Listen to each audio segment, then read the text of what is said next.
kerja tapi tak tahu nak buat saving macam mana? Duit asyik boros je? Video ni khas untuk Tompoy. Kena tengok video ni sampai habis sebab saya nak share macam mana kita nak buat saving. Tompoy pernah dengar tak syarikat Public Gold? Macam saya sendiri, saya buat simpanan dalam bentuk emas dengan Public Gold. Public Gold menyediakan kaedah yang paling mudah untuk kita buat saving menggunakan emas.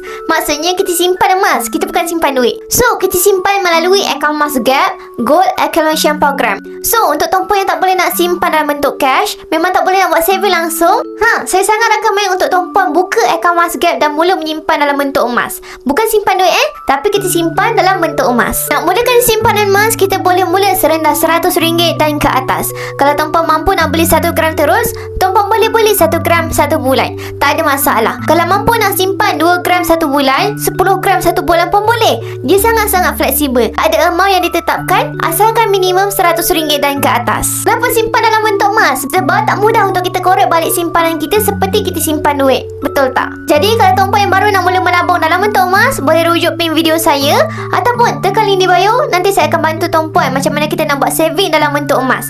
Pendaftaran akaun emas secara percuma saja. Okey? Jadi follow kami rapat-rapat untuk ilmu emas dan kewangan. Mantap!